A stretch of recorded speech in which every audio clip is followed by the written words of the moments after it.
안녕하세요.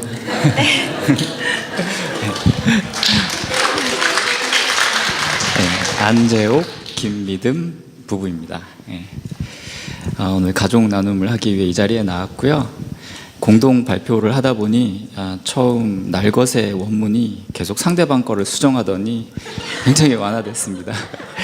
양해하시고 원래 이 표현이 아니었는데 많이 완화됐습니다. 그래서 그대로 좀 들어주셨으면 좋겠습니다. 시작하도록 하겠습니다. 예, 남편을 처음 본 것은 대학 시절 선교단체 예배 시간이었습니다. 아이고, 사진 선정한 걸 제가 못 봐서 부끄러워서 못 보겠네요. 예, 군에서 잠시 휴가를 나온 그 형제는 사람들 앞에 나와 인사를 하고 있었지요. 똘망똘망하게 빛나는 커다란 눈이 신기하게 느껴졌습니다. 두 번째 만남은 지금은 돌아가신 아버지가 입원해 계시던 일산의 한 병원에서였습니다. 여기 계시는 김혁숙 안사님과 동아리 사람들이 먼 길을 찾아와 주었는데 그때 보았던 똘망똘망한 눈빛의 형제도 있었습니다. 복학하고 모르는 한 후배의 아버지가 위중하시다는 이유만으로 와준 것이 너무도 고맙게 느껴졌습니다. 그렇게 정이 들어가고 몇 년의 교제 끝에 저희는 결혼을 하게 되었습니다. 실용적이고 목표 지향적인 제게 풍부한 감수성을 지닌 자매의 모습은 참 매력적이었습니다. 졸업반으로서 한창 사회에 나갈 준비를 하던 어느 날 자매가 제게 이야기했습니다. 오빠, 나는 오빠와 동네의 조그만 문방구를 해도 행복할 거야.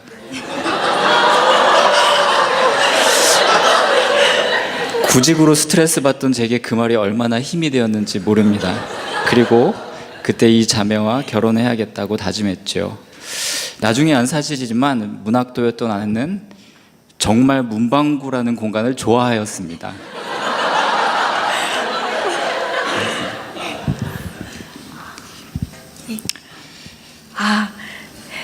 저녁이면 집 앞 산책로를 함께 산책가던 행복한 신혼 시절을 지나 아이가 태어나고 자라감에 따라 매일 부족한 체력과 큰 책임감에 마음이 쫓겼습니다. 왜 완연한 봄과 같은 시절은 늘 짧기만 할까요? 당시 아버지가 돌아가신 지 8년이나 지났지만 그것은 오랜 충격으로 남아 아이의 건강에 대한 지나친 염려로 이어졌습니다.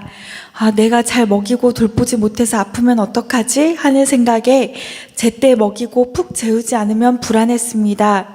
친정엄마께 비난과 지적보다는 편안함과 친밀함을 느끼고 싶었던 성장기 시절의 욕구로 인해 남편에게 끊임없이 따뜻함을 요구하게 되었습니다.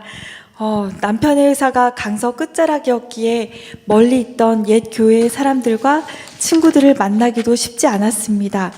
혹 아이가 아플까 싶어 그동안 바라던 장거리 외출까지 삼가니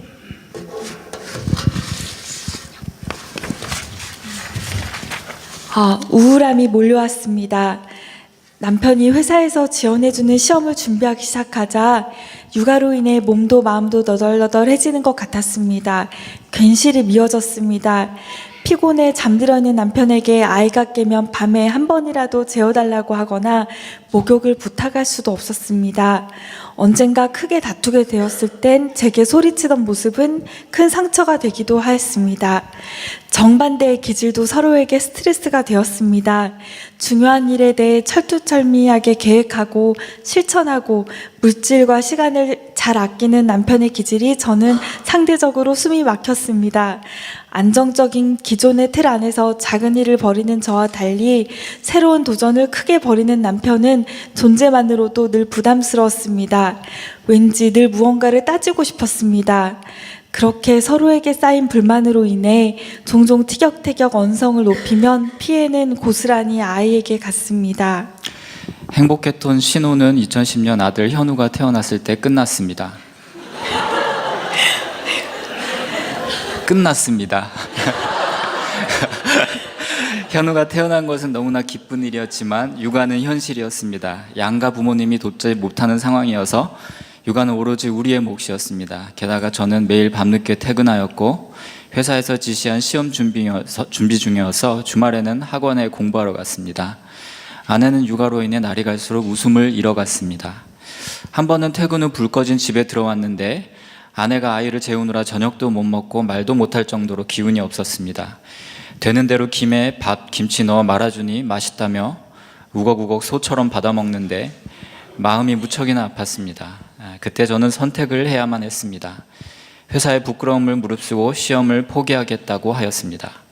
제게도 아내에 대한 원망이 쌓여갔고 갈등은 이후 몇 년간 점점 깊어져 갔습니다. 아내는 육아 스트레스를 저에게 풀 수밖에 없는 상황이었고 저 또한 그것을 받아낼 수가 없었습니다. 결정적인 사건이 2014년 말 교통사고였습니다. 운전 중에 아내와 말다툼이 벌어졌고 순간 시야를 놓쳐 앞에 있던 차를 들이받았습니다. 조수석에 타고 있던 아들이 크게 다칠 뻔한 사건이었습니다. 이 사건을 계기로 저는 양가에 연락해서 우리 관계가 나의 힘으로는 유지가 어렵다는 것을 이야기하였습니다. 난리가 났죠. 양가 부모님이 한달음에 달려오셨습니다. 평생 남 앞에서 운 적이 없던 저는 그때 정말 많이 울었습니다. 서로 좋아서 한 결혼 생활이 왜 이렇게 흘러가는지 이해가 되지 않았고 내가 무엇을 잘못했는지도 몰랐습니다. 회사에서도 가정에서도 무너져버린 것이 아내 때문이라는 생각에 분노가 끊임없이 솟아났습니다. 연애할 때의 매력적이었던 서로의 다른 모습은 더 이상 매력이 아니라 내 인생의 발목을 잡는 장애물로 느껴졌습니다. 그러던 중 제후경제의 오랜 친구였던 승진 오빠가 일산에 개척 중인 교회 소식을 들려주었고 가정교회 모임에 와보지 않겠느냐고 우리 부부에게 제안했습니다. 첫날 우리는 이동하던 차 안에서 또 다투었고 저는 그 마음으로 모르는 사람들을 만날 수 없어서 성저마을 앞 농협 건물에 혼자 앉아 있었습니다.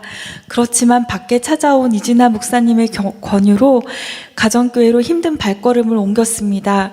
사람들은 이미 사태를 알게 되었는지 심각한 얼굴로 저를 반겨주었고 저희 부부의 이야기를 들어주었습니다. 다음 날 주일 예배 후 저는 집에 그냥 갈까 고민하다가 식당으로 내려갔는데 당시 은진이, 은영이를 비롯한 가정교회 자매들은 환한 미소를 지으며 다가와 충분히 그럴 수 있다며 격려해 주었습니다. 그날을 전 잊을 수 없습니다. 예, 참 신기하지요.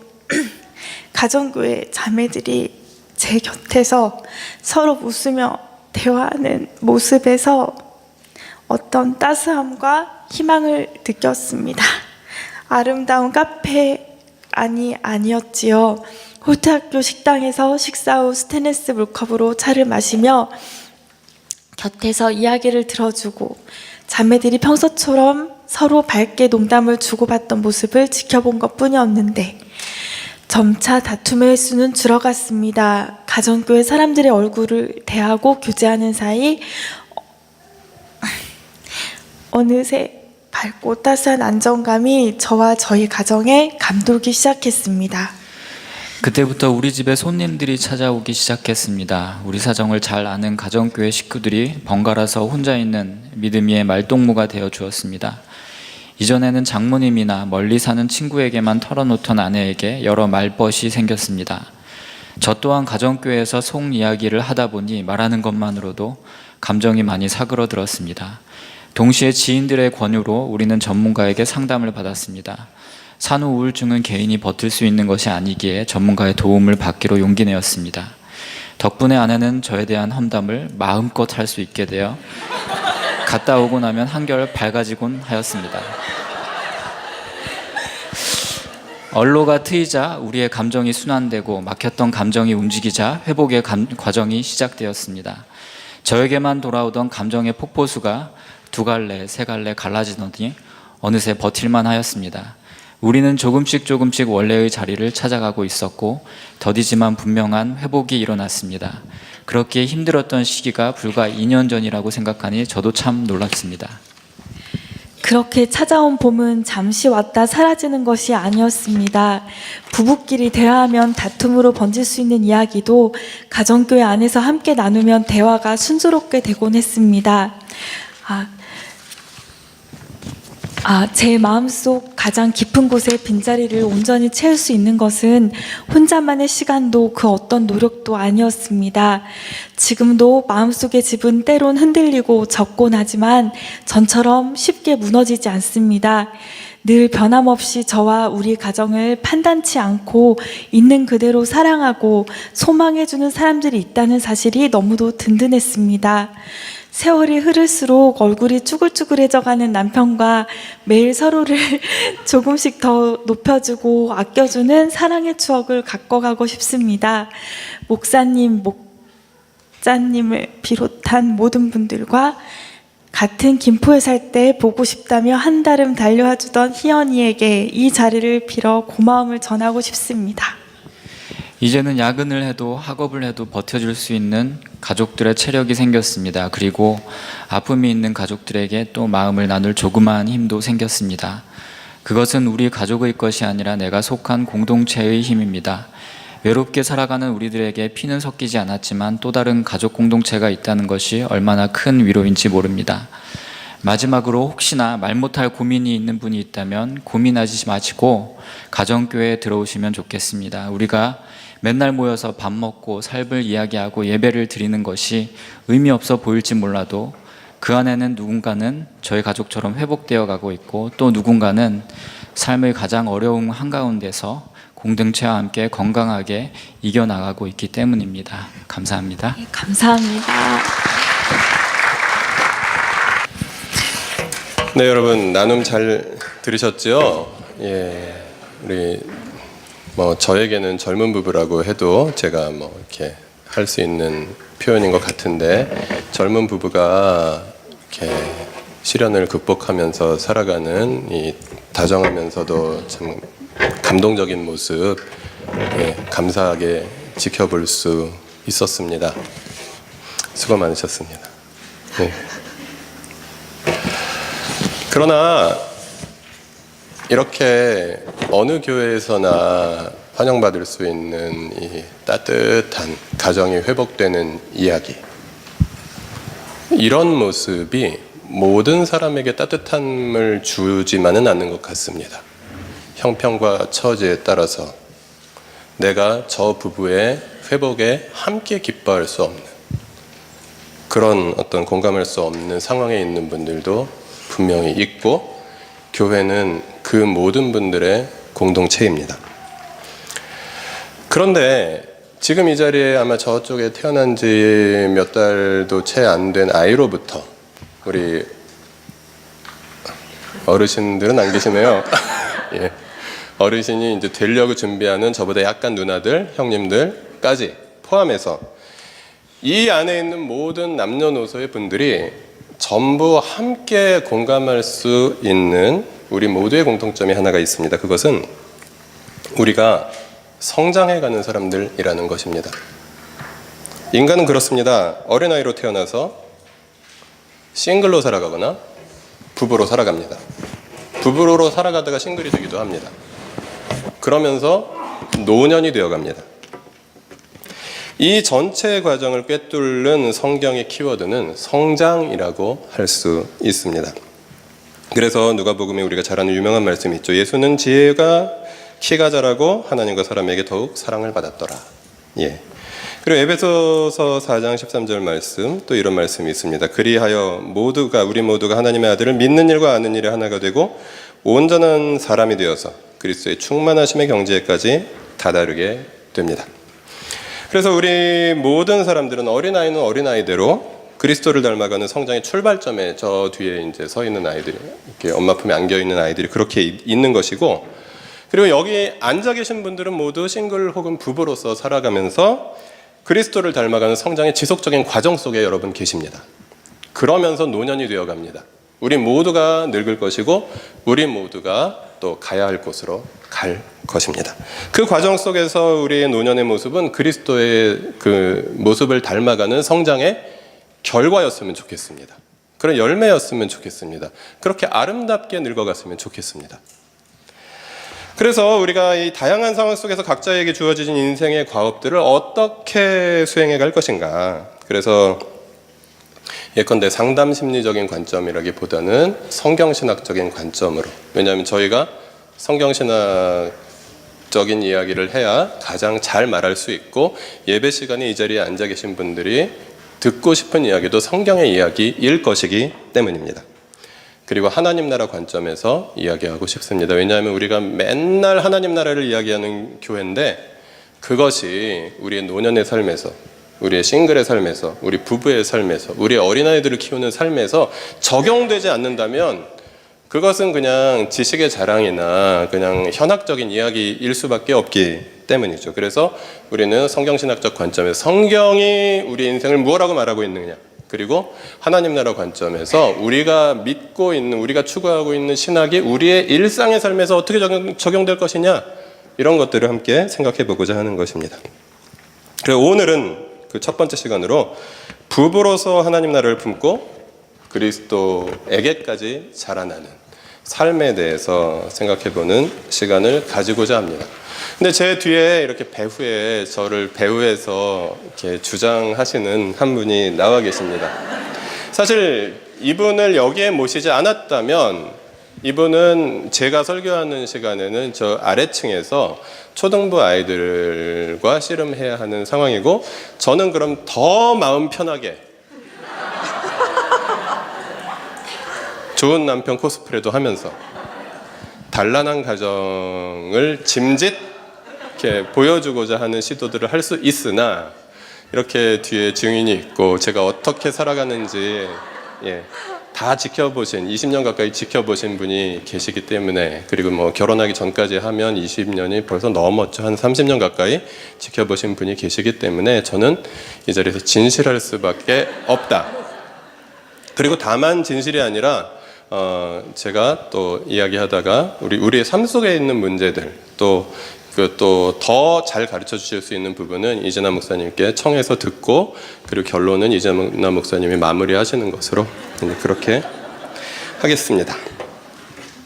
여기 오늘 결혼하자마자 돌아온 우리 그 자매도 있고, 그리고 제가 처음에 주례했던 그 부부가 있는데, 그 오늘 찬양 인도하신 자매가 또 그 부부 중에 한 그 사람이었습니다.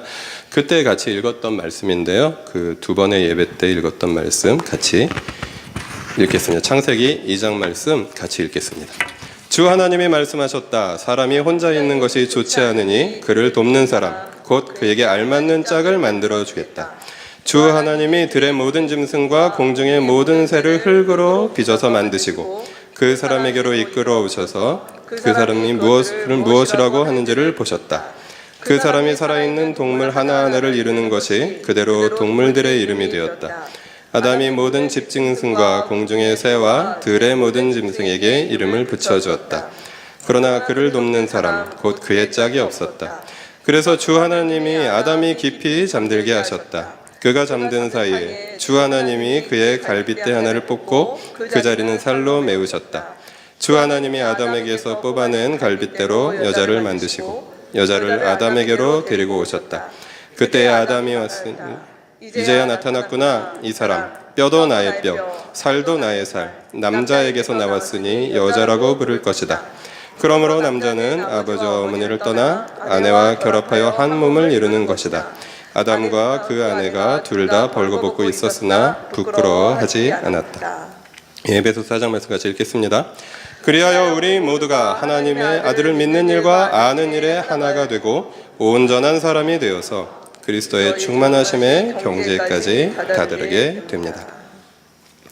하나님 나라를 품은 부부의 삶에 있어서, 그리고 부부로 존재하는 모든 사람들의 삶에 있어서 하나님께서 원하시는 바를 성경은 무엇이라고 말하냐 하면 온전한 사람이 되도록 돕는 사람으로 존재하라고 이야기합니다. 사람이 혼자 있는 것이 좋지 아니하다라고 창세기 2장 18절은 말하고 있습니다. 그 누구도 혼자서는 온전한 사람이 될 수 없다는 것입니다.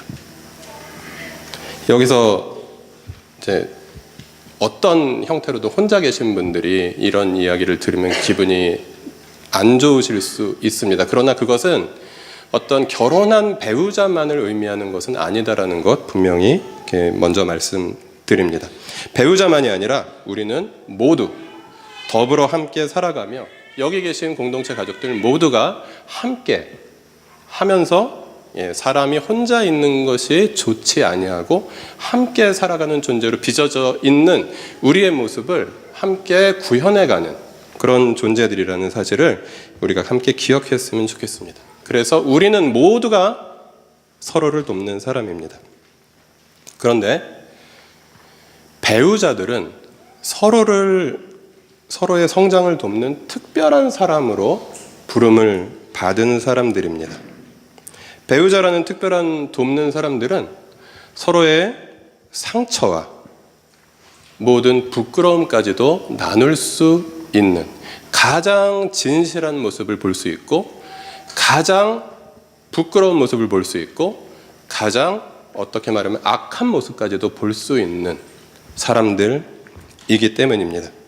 그러면서 이 배우자와의 관계가 마치 사랑에 빠져서 막 꿈꾸는 것 같은 그런 시기들이 지나고 그 열정이 식었을 때 찾아오는 어떤 공허감, 그런 것들을 경험하며 고통스러워하는 사람들이 아니라 하나님께서 나에게 그리고 나의 배우자에게 맡겨주신 사명이 무엇인가를 기억하게 해주고 또 그것을 찾게 해주고 그리고 그것을 향해서 걸어갈 수 있도록 격려해주는 사람으로, 돕는 사람으로 서 있는 것, 그것이 이 세상의 모든 부부들에게 하나님께서는 원하시는 바라는 사실입니다.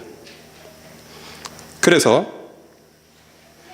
부부 생활을 통해서 우리는 성장해 가야 합니다. 더 온전해져 가야 합니다. 더 인간다운 인간이 되어 가야 한다는 것입니다. 이렇게 강하게 말했으니 저희는 어떠한가? 20년 가까이 부부로서 살아온 저희들은 어떠한가? 이야기를 함께 잠깐 나눌 수 있었으면 좋겠는데요. 이진아 목사님께서는 혹시 부부 생활을 통해서 성장하셨습니까? 예, 좀 이야기 좀 해주시면 감사하겠습니다. 네, 이 자리가 너무 낯설어서 지금 이게 앉아 있어야 될지 서야 될지 지금 계속 그 생각을 제가 어떤 게 편한지 이렇게 앉아서 얘기를 해도 될까요? 서도 됩니까? 앉아서 해도 될까요? 네, 왠지 네, 참 어색합니다. 이루 말할 수 없이 지금 네, 네. 사실 저는 이 창세기 2장 말씀을 예전에는 사실 굉장히 안 좋아했습니다. 왜냐하면 저희 집이 딸 셋에 아들 하나, 딸들이 많이 있는 집이어서 저희 아버지 또 저희 어머니가 제가 저희 남편을 만나기 전에 어떤 제안을 했냐면 결혼을 안 하면 좋겠다. 네, 결혼을 안 하면 좋겠다. 너는 너의 길을 가라. 결혼이 그런 일에 방해가 될 수도 있다. 그리고 이제 저희 아버지는 내가 딸이 셋인데 딸 중에 하나가 군인이었으면 좋겠다. 뭐 이런 약간 좀 독특하죠. 그러니까 집안 분위기가 좀 그랬습니다. 그런 상황에서 사실 창세기 2장의 말씀을 들으면서 이 말씀이 무슨 말인지 잘 이해를 못할 때는 세상의 여자는 남자를 돕기 위해서 존재하는 거다라고까지 말씀을 하셨던 설교들을 어렸을 때 많이 들어서 사실 나도 나의 하고 싶은 일이 있고 뭐 있는데 결국 결혼이라는 것은 내가 만날 한 남자의 삶을 완성하기 위해서 내가 일종의 어떤 도구로 그렇게 가는 것인가? 라는 어떤 이 말씀에 대한 편견이 있었기 때문에 사실 결혼하지 말라고 하는 저의 어머니의 어떤 말씀이 굉장히 저한테 설득력이 있었고, 그랬던 제가 이제 저희 집에 처음 인사를 왔을 때 돌아가고 난 날 저희 어머니가 저한테 너한테 너무 실망했다. 어떻게 네가 이렇게 결혼할 생각을 할 수 있냐, 뭐 이런 이렇게 참 하여튼 그런 분위기였습니다. 네, 어쨌든 그런 과정에서 저희가 한 연애 5년 그리고 결혼 지금 19년 차 이렇게 들어가니까요. 벌써 24년이라고 하는 세월을 이렇게 같이 늙어가고 있습니다. 그래서 제가 요즘에 이제 그만 결혼하면 어떨까, 졸업도 괜찮겠다, 뭐 이런 농담을 하고 있는데요. 저는 이 부부 생활을 통해서 우리 앞에서 나눴던 우리 재홍 믿음의 이야기도 있지만 이 설교를 준비하면서 이렇게 돌이켜 봤을 때 결혼 생활이 지금 어떠냐라고 얘기할 때 이제 저희랑 이제 저희 부부가 뭐 싸웠던 얘기, 뭐 심지어 안 좋았던 상황에서 이렇게 워낙 가족들이 가까이 있다 보니까 자주 들켰죠. 예, 그래서 이렇게 냉기류가 흐르는데 들어와서 어쩔 줄을 몰랐던 사람들도 있었습니다. 그래서 저희 뭐 이렇게 뭐 비밀로 하고 있거나 하지 않는데, 그럼에도 불구하고 결혼 생활을 이렇게 돌아보면서 내가 무엇이 달라졌을까? 결혼을 안 했다면 어땠을까? 결혼을 안 해도 결혼을 안 한 어떤 삶을 재밌게 잘 꾸려갔었을 것 같다는 생각이 좀 들어요. 근데 결혼을 통해서 내가 무엇을 잘하는가라고 얘기할 때, 우리 제옥과 믿음도 그랬지만 저희 부부도 완전히 다르거든요. 저 굉장히 외향적인 사람이고 여긴 굉장히 내향적인 사람입니다. 그래서 저는 늘 사람들과 함께 있을 때 에너지를 받는 스타일이고, 여기는 혼자 있을 때 에너지가 충전되는 사람입니다. 전혀 몰랐죠. 이해를 할 수가 없었습니다. 뭐 그런 다름이 뭐 이것뿐만이 아니라 많은데, 이제 그렇게 달랐던 부분들이 처음에는 그 다르다라고 하는 것들이 다른 사람들한테는 좀 그러려니 했는데, 같이 살아가는 부부로서는 이게 너무 힘들었던 것 같아요. 그래서 이제 그 다른 게 틀린 거다. 그리고 이제 저에게 이제 맞추려고 하고 했던 그런 시간들이, 서로에게 힘겨루기 시간들이 있었는데, 그런 시간들이 지나서 제가 이제 많이 달라졌다라고 느껴지는 부분은 뭐냐면, 정말 다른 것이 틀린 게 아니라고 하는 그 다름을 존중할 수 있고, 그 다름 속에 제가 공존할 수 있는 능력을 이분 때문에 많이 배웠습니다. 그래서 그 속에서 제가 사실은 많이 인내하지 않았을까? 뭐 저희 남편도 그랬겠지만 그러지 않았을까? 그리고 그 인내의 결과가 바뀐 거기보다는 그냥 안 바뀌는 거를 제가 그냥 인정하기까지의 시간이 한 거의 20년에 가까운 시간이 지금도 가고 있는 건 아닐까라는 생각을 좀 해보게 되는 것 같아요. 그리고 나서 이제 요즘에 저희의 삶을 이렇게 돌아보니까 약간 중화가 된 것 같습니다. 네, 그래서 중화가 돼서 외향적이었던 제가, 저도 약간 이제 그 혼자 있으면서 충전한다라는 게 무엇인지를 조금 맛을 알아가는 것 같아요. 그런 것 같고. 네, 그리고 제가 요즘 들어서 놀라는 게, 이게 어떻게 보면은 이제 중년을 넘어가는 남성들의 호르몬의 어떤 변화인가라는 생각이 좀 드는데, 너무 말이 많아졌어요. 전혀 안 그랬거든요. 전혀 안 그랬는데, 뭐 이렇게 얘기를 이렇게 저를 붙잡고 뭘 얘기를 하고 싶은 거예요. 그래서 저는 내가 이랬나? 약간 좀 그럴 정도로 뭐 그런 부분들이 중화가 되고, 예전에는 이제 제가 저희 신혼 때 많이 싸웠던 주제가 뭐였냐면, 제가 그냥 늘 사람들을 이렇게 몰고 들어왔거든요, 저희 집으로. 그래서 너무 그게 이제 시달리고 혼자 있어야 되는데, 그래서 저한테 이제 어느 날 제안을 하더라고요. 사람이 오는 것까진 좋은데 미리 얘기를 해라. 미리 나랑 얘기를 해라. 그게 항상 제안이었어요. 근데 저는 그 미리가 안 되는 거죠. 왜냐면 예측할 수 없어요. 누굴 만났는데 그래, 밥 못 먹었어? 가자 하고 저 이렇게 약간 이런 패턴이었던 저였기 때문에 그게 잘 안 되는데, 요즘 이분이 그러고 있더라고요. 그래서 제가 놀랍다. 그래서 이제 좀 이렇게 중화가 되는 부분들이 있고요. 그 과정에서 이렇게 지금 보면은 뭐 오늘 설계 이제 마지막 부분이기도 한데, 그래도 우리 부부가 이렇게 다르고 좀 싸울 때는 독하게 싸우기도 하고 뭐 이런 시간들도 보냈는데, 그래도 지금까지 결혼 생활을 만족스럽게 그래도 재밌게 하고 있는 이유가 뭘까라고 얘기했을 때, 우리가 어느덧 이제는 이제 동지가 됐구나, 친구가 됐구나라고 하는 부분들은 분명한 것 같습니다. 그래서 그런 부분에서 저희의 결혼 생활이 저를 성장시키고, 결과적으로 언제까지 우리가 친구로 갈 수 있을지, 몇 년을 더 갈 수 있을지, 요즘은 그런 생각을 참 많이 하게 되는데, 모르겠지만 그때까지 재밌게 친구로 잘 가고, 또 헤어질 때가 되더라도 아쉬움 없이 헤어졌으면 좋겠다. 그런 생각을 해봅니다. 오해하지 마세요. 네. 그렇다면은 저도 이 대목에서 좀 질문을 하고 싶은데요. 결혼을 해야만 사람이 성장하는가? 저는 약간 이런 두 가지 말을 사실 이제 한국 사회에서 많이 쓰는 말인데 별로 안 좋아하는 말이, 남자는 군대를 갔다 와야 사람이 되고 여자는 뭐 결혼을 해보고 애를 낳아야 된다, 애를 낳아야 사람이 된다, 이제 이런 말들이 참 쉽게 쓰는 말들이잖아요. 근데 그 말을 하는 순간 이제 어른이 안 되는 사람들이 생겨버리는 거죠. 그래서 그런 말들이 아니다. 사람은 그렇게 되는 건 아니다라고 생각이 드는데 어떻게 생각하십니까, 유 목사님? 그러면 결혼이라고 하는 것들을 통해서 사람이 온전해진다면 바울도 예수님도 사실은 결혼 안 하신 분들인데 뭐 어떻게 생각하십니까? 뭐 결혼만 그런 게 아니라 자식을 낳아서 길러봐야 사람이 된다라는 이야기도 듣고 저희들은 자식을 길러보지 않은 채로 여러분의 목사를 하고 있습니다. 뭐 그렇기 때문에 많이 불완전하다고 생각을 하고요. 뭐 일단 저의 이야기를 먼저 좀 드리면 저희 부모님 가끔 와서 예배 드리시는 거 아시죠? 예, 그 저희 아버지는 저희 어머니보다 조금 더 많이 오시는데 이제 그분이 자식을 패던 분이었어요.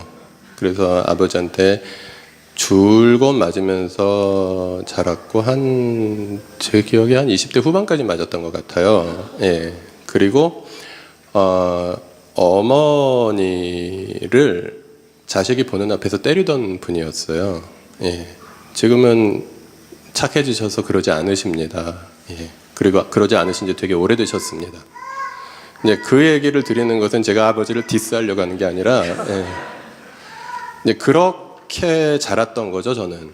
그리고 상처를 많이 받으면서 자랐고, 그리고 한 10대, 20대를 보내면서 제 뜻대로 되는 일들이 별로 없었고, 그런 상황 속에서 상처 그리고 분노 이런 것들로 가득 찬 제가 이제 결혼을 앞두고 생각을 하니까 좀 큰일이 났습니다. 왜냐하면 이런 그런 저의 정신적인 어떤 심리적인 건강 상태로 한 가정을 꾸린다는 것, 한 여자의 남편이 된다는 것, 이건 굉장히 무책임한 것이 아닌가.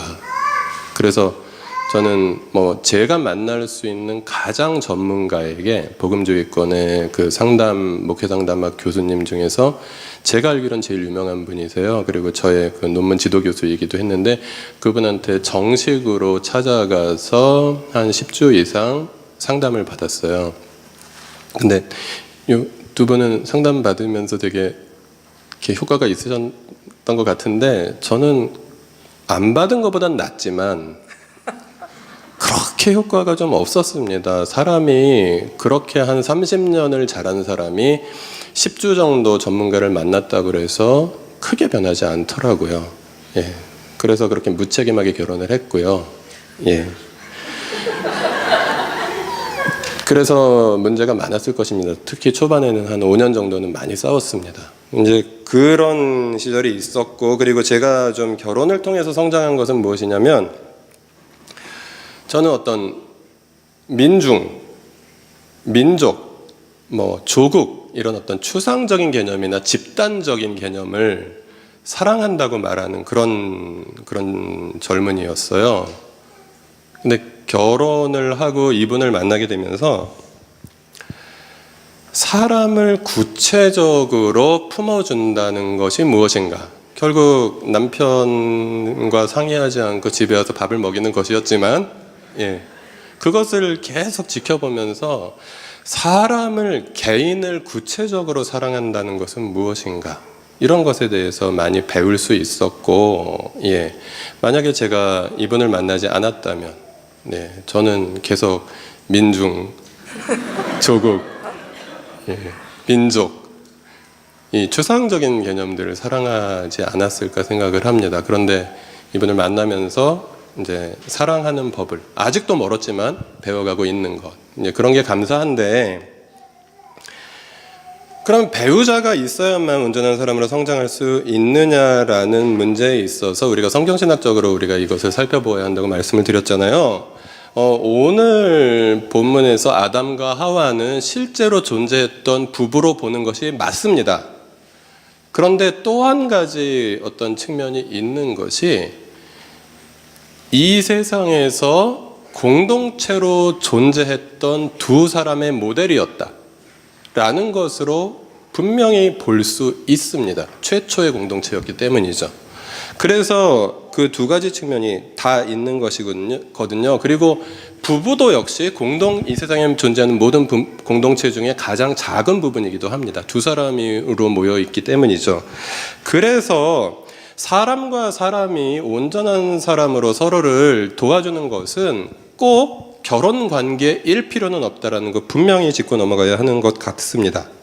그리고 결혼한 사람들도 이 부부로서의 어떤 배타적인 울타리, 그것을 지키는 선에서 얼마든지 다른 친구들과 함께, 공동체 가족들과 함께 서로 돕는 사람으로 존재해야 되고, 부부와 부부들, 또 여러 그 1인 가정들을 포함해서 모든 가정들은 그렇게 서로를 돕는 사람으로 존재해야 된다라는 것이 성경이 우리에게 주는 교훈입니다. 네, 이 정도 할까요? 네. 우리가 그렇게 해서 서로를 온전한 사람이 되도록 돕는 사람으로, 그리고 서로가 각자의 사명을 발견할 수 있도록 도와주는 사람으로서, 예를 들면 저는 이재나 목사를 만나서 제가 별로 깊이 고민하지 않았던 목회자로서의 사명을 발견하는 시간이었고, 가정교회 목자로서의 사명을 발견하는 그런 결혼식 기간들을 보내왔는데, 여러분 모두 어떤 형태로든 그런 각자의 사명들을 발견해 오고 계실 거예요. 그런데 그것에 더해서 모든 부부에게는 그 부부에게, 우리 부부에게, 각자의 부부에게 주신 사명이 있다는 사실입니다.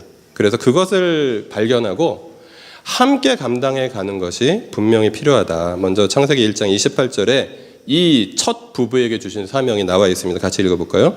하나님이 그들에게 복을 베푸셨다. 하나님이 그들에게 말씀하시기를 생육하고 번성하여 땅에 충만하여라. 땅을 정복하여라. 바다의 고기와 공중의 새와 땅 위에서 살아 움직이는 모든 생물을 다스려라 하셨다. 네.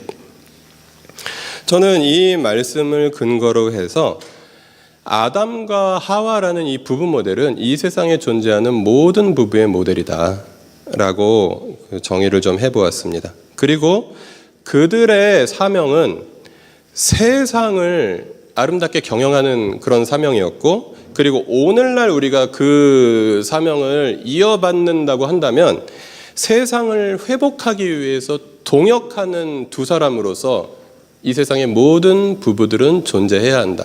하나님께서 태초에 계획하시고 창조하셨던 그 아름다운 그 세상이 이제 회복될 수 있도록 헌신하는 부부가 성경이 말하는 부부의 사명이다. 그런데 여러분 각자가 그것을 어떻게 구현할 것인가? 그것은 상황과 형편, 그리고 재능, 그리고 관심 등에 따라서 달라질 수 있을 것입니다. 먼저 그 첫 번째 아담과 하와가 받았던 그 사명은 무엇이었냐면 생육과 번성이었습니다. 땅에 충만하는 것이었습니다. 출산하는 것이었고요, 양육하는 것이었고, 그래서 그 출산과 양육을 통해서 땅에 충만한 것, 건강한 사회와 건강한 공동체들이 형성될 수 있도록 기여하는 것, 네, 이것이 그들의 사명이었습니다. 그리고 정복과 다스림이 그들의 사명이었습니다. 노동, 그리고 세상을 운영하는 것, 동물들의 이름을 지어준다든지 등등을 통해서 세상을 경영하는 것, 자연과의 관계 속에서 맡겨주신 다른 피조물들을 잘 돌보는 것을 통해서, 그리고 자연스럽게 사회가 분화되고 더 발달해 간다면 사회의 정의와 평화를 위해서 부부가 함께 일하고 애쓰는 것, 고민하는 것 가능해지겠죠.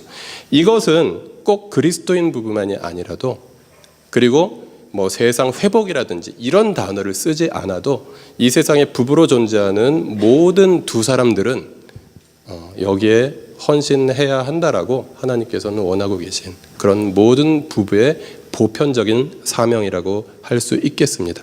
그렇다면 이 구약 성경 말씀에서 우리가 그런 보편적인 교훈을 얻는다면, 그러면 이 시대를 살아가는, 이 신약 시대를 살아가는 그리스도인 부부들에게 좀 더 구체적으로 주시는 사명은 무엇인가 함께 생각해 볼 필요가 있을 것 같고요. 여기에는 저보다 더 많은 고민을 해오신 이재나 목사님께서 설명해 주시겠습니다. 네, 오늘 여러분에게 나누고 싶고, 또 우리 성경에서 우리 그리스도인 가정이 어떤 모델로 할 때 그렇게 성경에 여러 구체적인 이야기가 많이 나오진 않지만 사례로 나오는 부부가 이 브리스길라와 아굴라라고 하는 대표적인 부부가 있습니다.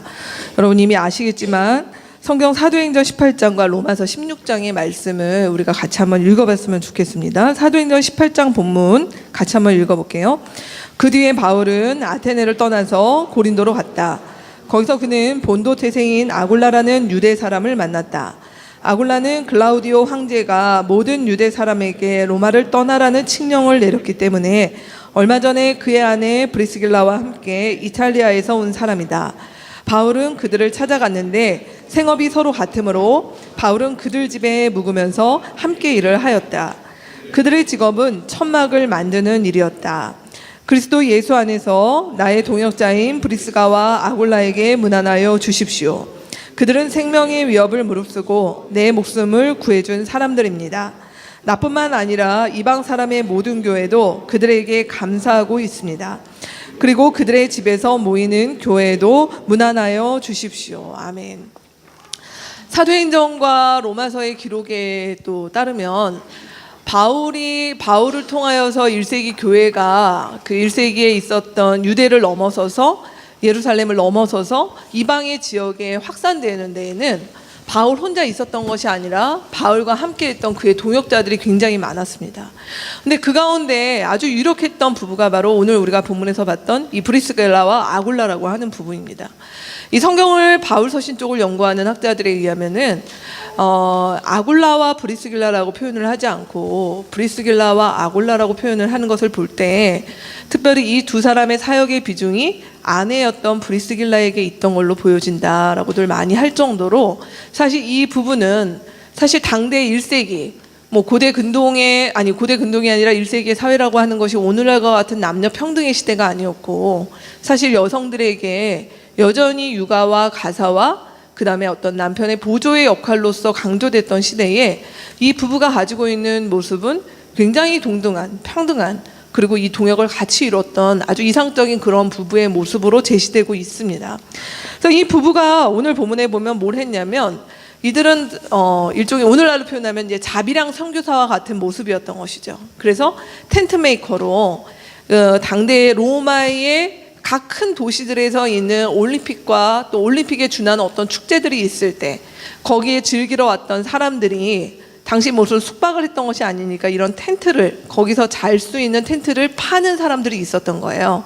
그래서 그 일들을 같이 하면서 그곳에서 교회를 세우고 그곳에서 복음을 전했던 일들이 나오게 됩니다.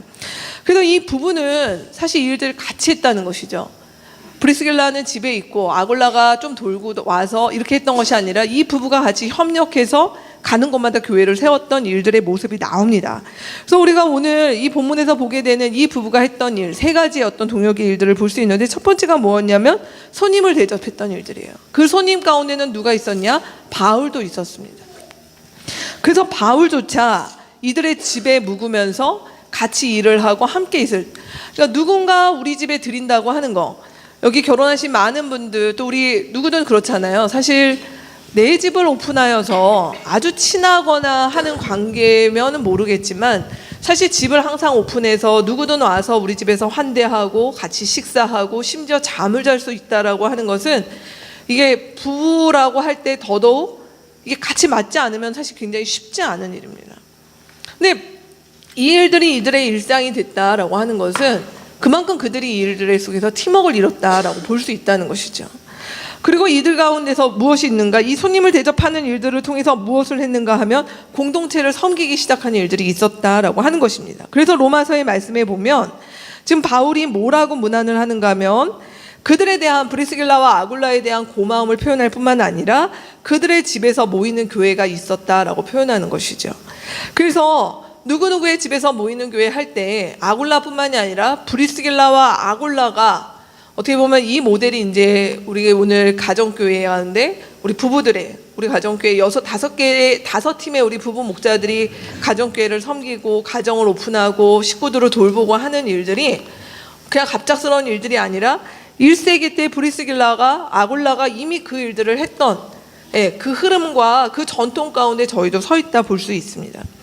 그러는 가운데 바로 공동체가 세워지기 시작하는 일들이 있었다라고 하는 부분인 것이죠. 그래서 이게 많은 자료에 있지는 않지만 사실은 교회가 로마 교회에 의해서 공인되기 전까지 사실은 이런 가정교회 많은 형태들이 부부가 많은 사람들을 구체적으로 섬기고 거기서 아이들을 같이 키우고 예배하고 구제하고 했던 그 모델들이 바로 성경이 제시하고 있는 모델인 것입니다.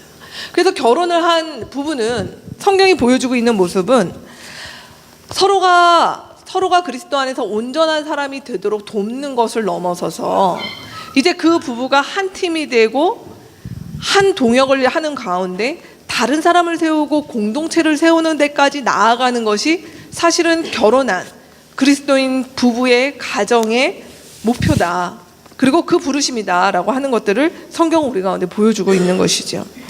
자, 그렇다면 일단 우리 세 번째 주제, 그렇다면 그 과정 가운데서 우리는 어떻게 서로를 온전하게 세울 수 있고 공동체를 온전하게 갈 수 있을까라고 하는 부분들을 유 목사님 이어서 해주실 수 있겠습니까? 네네. 예, 여러분, 그러니까 우리 교회를 이 나들목 일산교회라는 그 교회를 되게 개방적이고 되게 새로운 교회 혹은 진보적인 교회로 아시고 오신 분들이 있을 수 있습니다. 그런데 저희는 굉장히 보수적이고 그리고 성경에 대해서 굉장히 원리주의적인 어떤 그런 태도를 가지고 있어요. 그래서 저희가 여러분 결혼 상태로 살고 있지 않은 분들까지 포함해서 모든 싱글과 부부들을 포함해서 저희는 이 신약 성경의 말씀에 따라서 브리스길라와 아굴라의 집처럼 여기 계신 모든 분들의 집이 교회가 되기를 꿈꿔요. 그냥 성경을 우리는 그런 식으로 따르는 그런 꿈꾸고 그래서 가정교회라는 이름으로 공동체로 모이고 그러기 시작한 가정들이 이제 5가정이 생겼고 그래서 6개의 가정교회가 있고요. 그리고 지금 여기 그냥 이렇게 앉아 계시면서 관망하시면서 고민하시던 분들이 살고 계신 그 집들, 월세든 전세든 은행에 내는 월세든 어떤 형태의 집이든 화장실이 1개든 2개든 3개든 모든 집들은 교회가 되어야 한다. 그런 소망을 가지고 있습니다. 그러나 그것은 강요되지 않습니다. 여러분이 그 과정에서 온전한 사람이 되어가는 그 과정 속에서 성장해 가시면서 내 집을 개방하는 그런 폭이 더 커지실 것이고 그리고 여러분의 울타리 안에 깃들어서 살아가는 여러분의 동생들이 영적인 동생들이 생기실 것이고 또 그들을 이렇게 품으시다 보면 여러분들도 가정교회 목자로서 그렇게 서 있을 것이다라는 꿈을 저희 부부는 꾸고 있습니다. 그리고 먼저 시작한 그 극한의 길을 먼저 시작한 우리 또 저희 부부를 포함해서 5개의 가정의 목자들이 함께 꾸고 있는 것이죠. 그 과정 속에서 우리가 온전한 하나님 나라 백성으로 내가 성장해가는 것이 굉장히 중요합니다. 왜냐하면 하나님께서 우리에게 가정이라는 울타리를 주시고 배우자라는 이 엄청난이라는 단어가 굉장히 적절하죠. 엄청난이라는 것은 좋을 수도 있고 나쁠 수도 있습니다. 예. 배우자라는 엄청난 선물을 하나님께서 주신 것은 내가 그래서 알콩달콩 살면서 깨가 쏟아지고 그래서 너무너무 늘 행복한 그런 상황 속에서 살라고 우리에게 주신 것이 아니라 그 과정 속에서 내가 너에게 돕는 사람을 붙여주었으니 네가 온전한 사람이 되어라 라고 하나님께서 우리에게 말씀하신다는 것이죠. 그래서 온전한 사람 되는 것, 이것이 저에게 이재남 목사를 붙여주신 하나님의 목적인 것이고 여러분에게 여러분의 배우자를 지금 붙여주셨거나 앞으로 붙여주실 그 이유는 바로 그것이라는 사실입니다. 그래서 우리는 결혼관계에 있는 분들은 특별히 생각해야 합니다. 나는 내 배우자가 그리스도를 닮아가는 성장을 잘 할 수 있도록 내가 돕고 있는가? 그리고 나는 이 사람과 함께 살아가면서 나도 그리스도를 닮아가면서 성장해 가야 하는가? 겸손히 질문해야 하고요.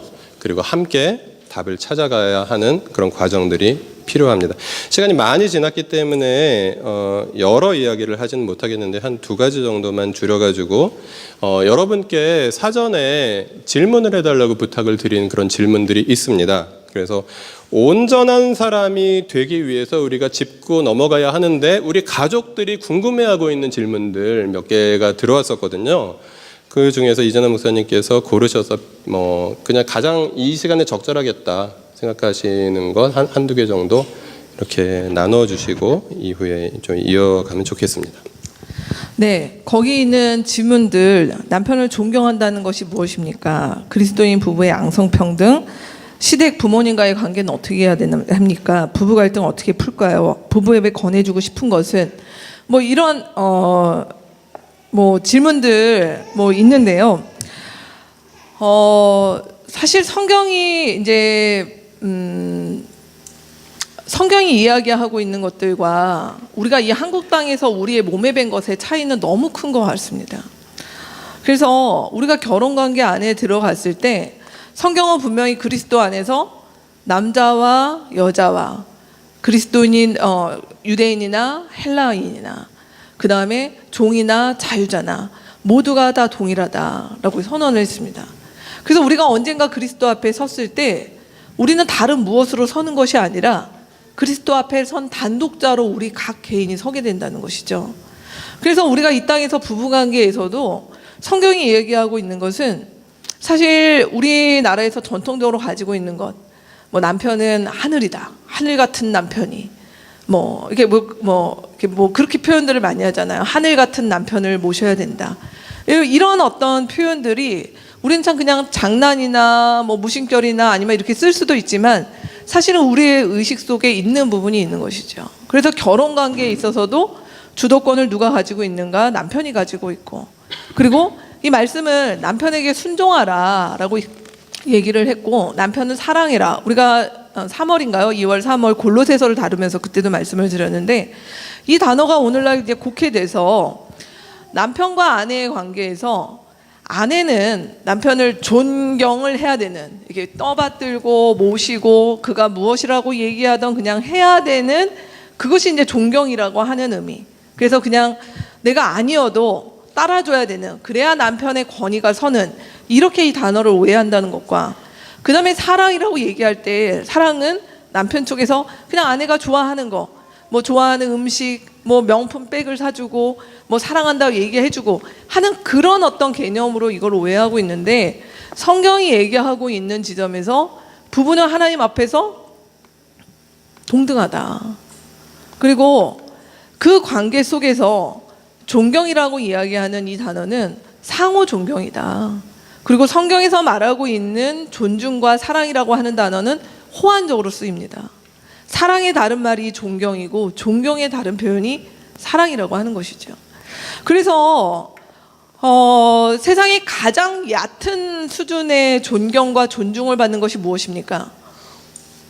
내가 남편이니까, 뭐 내가 상사니까, 내가 부모니까 넌 날 존경해야 돼 라고 얘기하는 수준에서 존경을 받는 것이 가장 낮은 단계의 존경인 것이죠. 내가 힘으로 그러는 것보다. 성경은 우리 가운데 그렇게 가르치지 않습니다.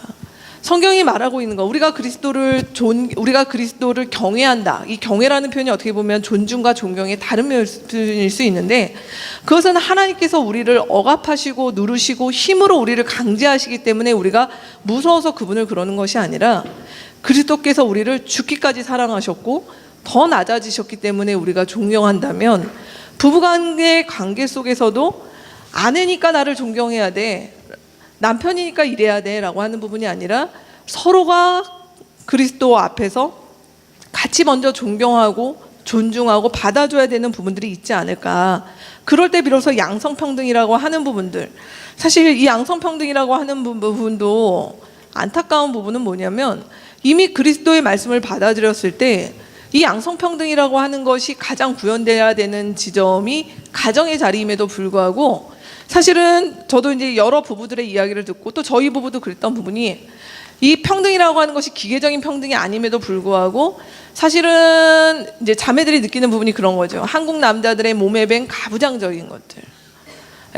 그리고 시댁과의 관계나 이런 그 부모님과의 양가의 관계에 있어서도 성경은 분명히 남자가 떠나라고, 부모를 떠나라고 얘기를 했지만 아직도 한국 사회에 우리가 가지고 있는 많은 부분들이 뭡니까?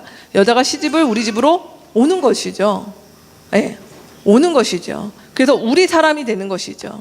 아들 쪽의 입장에서 보면은 그러한 어떤 부분들이 여전히 성경이 말하고 있는 각 남자와 여자가 부모를 떠나서 두 사람이 합의하여 재정과 자녀 교육과 모든 부분들을 의논해서 결정해야 됨에도 불구하고 우리가 예수를 믿고 교회를 다니지만 어떤 지점에서는 가부장적인 것들로 가정의 것들을 경영하면서 고통을 줄 때도 있고 또 그런 부분들이 글쎄 제가 보는 한국 사회 특히 교회 안에 있는 자매들의 모습들 속에서도 그냥 이런 것들이 이렇게 몸에 배어 있는 부분인 거예요. 그래서 몸에 배어서 무슨 일이 있으면 남편이 남자가 결정하도록 밀고 자기는 뒤로 빠지는 것이 미덕인 것처럼 이게 되어 있는 부분이 있는 것이죠. 그래서 거꾸로 그런 일들을 나서게 되면은 뭔가 이제 우리 사회가 가지고 있는 이제 저처럼 앞에 나서는 여자들에 의해서 세다,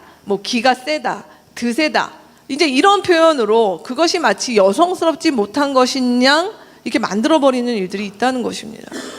근데 성경은 그렇게 이야기하지 않습니다. 우리가 그렇게 말할 때 그러한 표현들이 가지고 있는 어떤 편견이 과연 말씀에 근거한 것인가 봐야 된다라는 생각이 들어요. 그래서 뭐 오늘 우스갯소리로 혹시 우리 시부모님이 오늘 오신다면 세 번째 질문은 통과다 그냥 네 라고 얘기를 했는데 이 부분도 사실은 제가 이렇게 여러분들을 이렇게 보게 되니까 신혼 때뿐만이 아니라 결혼 생활이 오래됐음에도 불구하고 이 문제로 굉장히 고통을 겪거나 어려움을 겪는 집들이 계신 것 같아요. 그것이 재정 문제든 형제 간의 관계든 이런 부분들이 있는데 결혼한 가정에 있어서 우리가 결혼의 그림을 그릴 때 이렇게 그리잖아요. 오늘날 한국 사회 결혼이 한 남자와 한 여자가 만나서 결혼을 했는데 알고 보니 이 뒤에 저의 부모님과 이쪽에 부모님이 있어서 알고 보니 6식구가 같이 결혼 생활을 하고 있는 상황 가운데서 문제가 일어나는 경우들이 너무 많이 있다는 것이죠.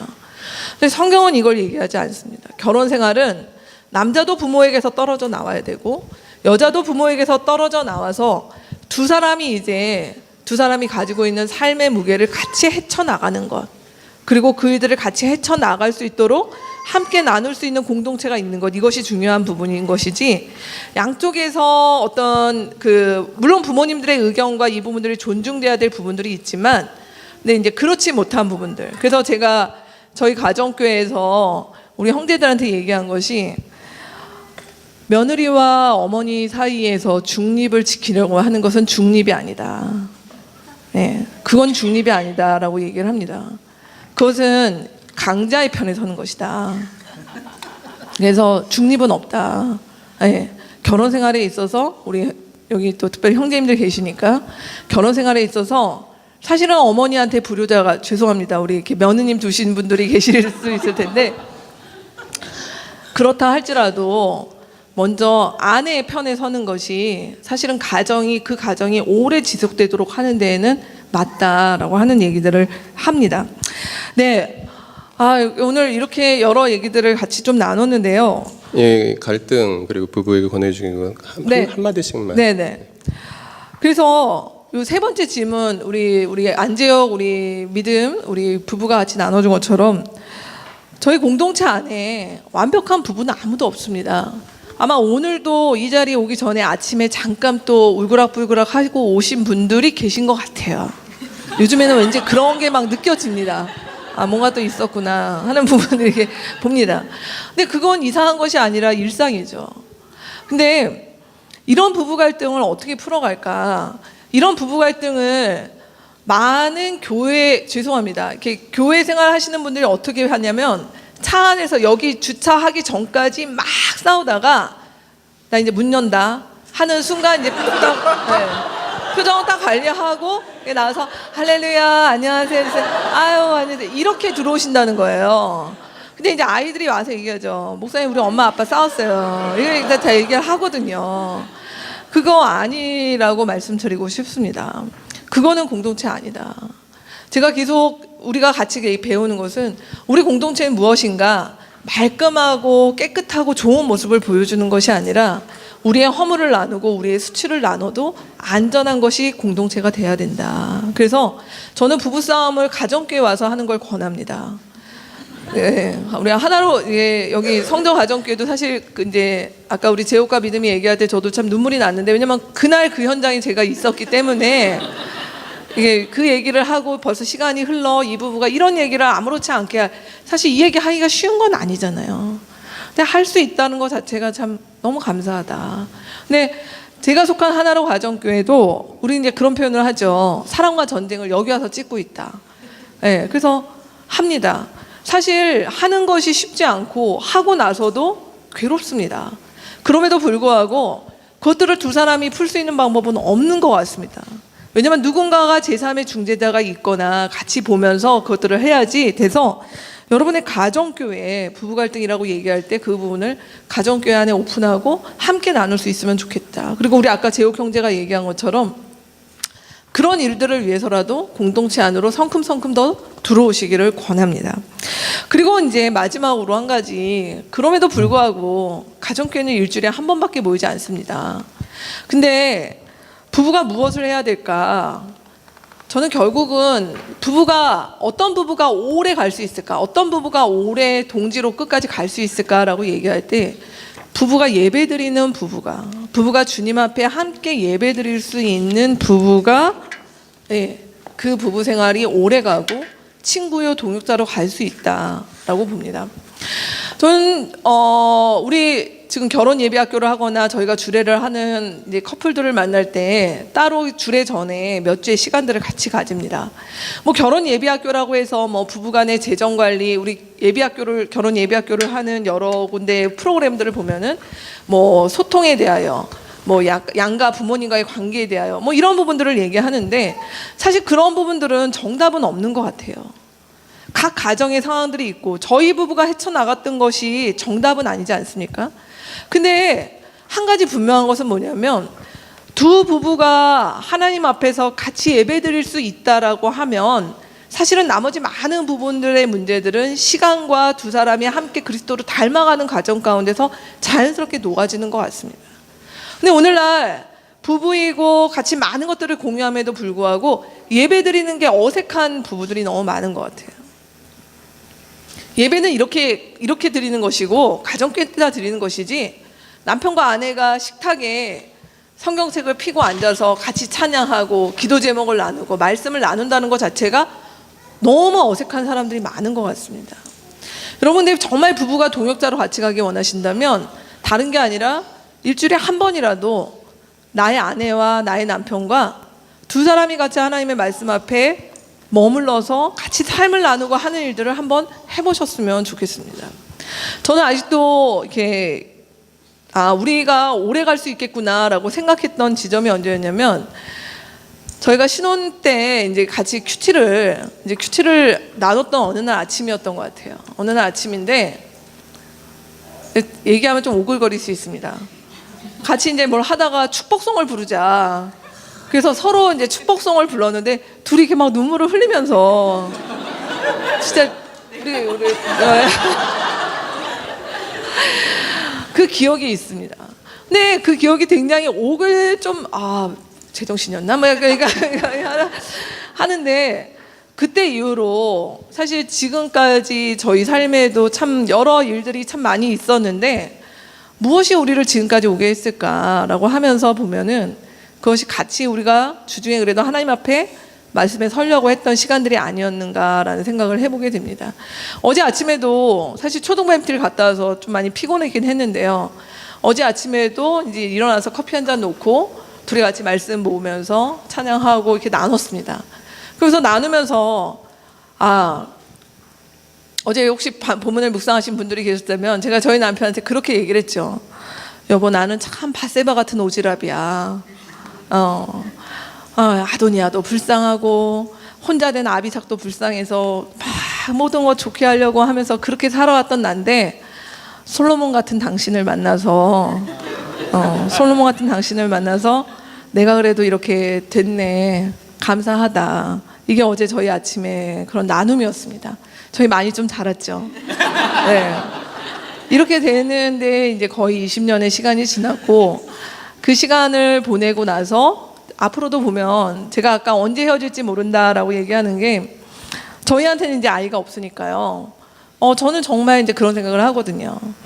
하나님께서 언제 우리 둘을 같은 날 데려가실 게 아니니까 언젠가 우리는 앞서거니 뒤서거니 서로 혼자 남을 텐데 그날이 올 때까지 인생의 가장 중요한 친구와 함께 그 시간들을 누리면서 같이 가는 그 기쁨의 시간들이 있었으면 좋겠다라는 것들이 저희 요즘에 이제 곧 50을 앞두고 있는데 그런 고민, 그런 어떤 기대와 기도 제목을 갖게 되는 것 같습니다. 말씀을 맺을까 합니다. 여러분, 부부라고 하는 이 단어가 사자성어로 뭔지 아십니까? 부부 모르십니까? 평생 왼수잖아요.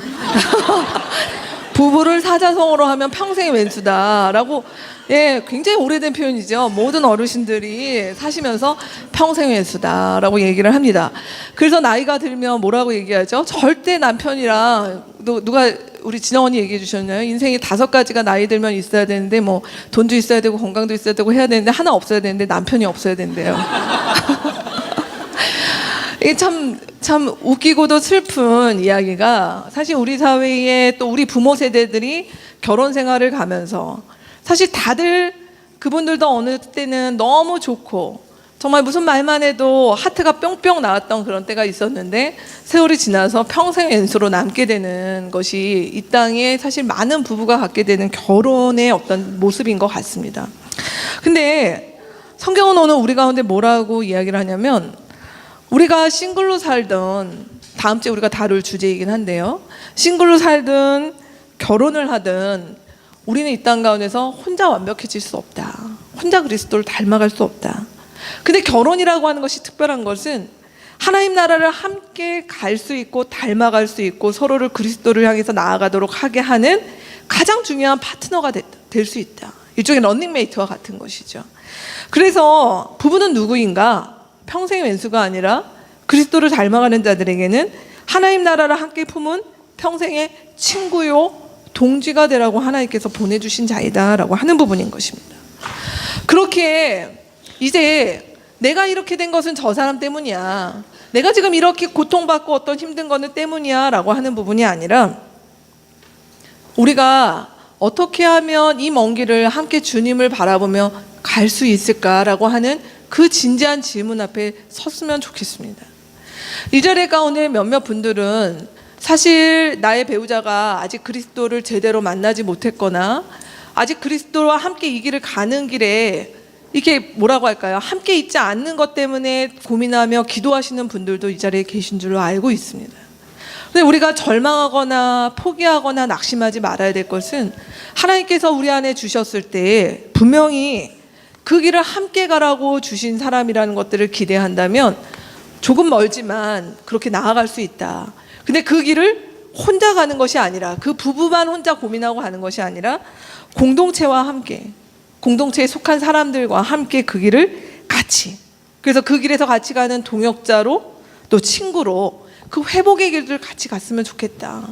어떤 부부도 모르겠습니다. 정말 너무 성숙하신 분들이 처음부터 그렇게 가시는 분들이 있을지 모르겠지만 제가 아는 많은 부분들은 아주 치열하게 부부싸움의 총량이 있는 것 같아요. 아주 치열하게 격렬하게 그런 부부싸움의 시간들을 지내서 그 시간들을 넘어서 친구로 동역자로 나아가는 시간들이 있는데, 이걸 길게 싸워서 서로 너덜너덜해질 때까지 한 다음에 철들을 것인가, 아니면 공동체 안에서 그 기간들을 서로 오픈하는 가운데 그 시간들을 좀 줄이고 오히려 서로가 서로에게 도전을 주며 서로가 서로에게 긍정적인 영향을 미쳐서 친구와 동역자로 회복하는 시간들을 같이 가질 것인가, 이건 우리의 선택의 몫인 것 같습니다. 그래서 우리 공동체 안에 다양한 삶의 모습들이 있죠. 이번 5월 한 달간 우리가 그 주제들을 담을 건데요, 결혼해야 된다, 저는 이것도 아니라고 생각합니다. 우리 안에 주어진 삶의 모습들은 다 다릅니다. 그리고 언젠가 우리 모두는 사실 싱글로 왔지만 또 싱글로 남아서 주님 앞에 서게 될 것이죠. 그 기간 동안 우리가 배우자를 만날지 인생의 좋은 친구를 만날지 하는 이 모든 일들이 1차적으로 우리 공동체라고 하는 이 이름 안에서 우리에게 주어졌으면 좋겠습니다. 그래서 우리 공동체가 하나님 나라를 얘기할 때 먼 추상적인 것들이 개념들이 아니라, 부부는 부부대로, 싱글은 싱글대로 건강하게 자기의 자리에서 그리스도를 닮아가고 연합하는 모습으로 나아가는 그런 멋진 공동체로 우리가 나아갔으면 좋겠다는 생각이 듭니다. 오늘 말씀은 여기까지 전합니다. 여러분 5월 가정의 달이고요. 특별히 이번 달엔 또 뭐 부부의 날 이렇게 뭐 있습니다. 근데 우리가 하나님 앞에서 한번 같이 고민해 보시죠. 결혼하신 분들 이 자리에 거의 많은 분들이 계시는데 정말 하나님 앞에서 나의 가정이 하나님 나라를 향해서 같이 나아가는 동지와 친구로 우리는 그렇게 나이 들어가고 있는가? 그렇게 어떤 세월을 가고 있는가? 그런 부분들을 이번 한 주간 좀 진지한 연휴도 있으니까요. 그런 대화를 좀 진지하게 나눠보시고 또 거기서 더 나아가서 부부가 함께 하나님 앞에서 또 예배드리는 그런 일들도 한번 해보셨으면 좋겠다는 생각이 듭니다. 말씀 여기까지 맺도록 하겠습니다.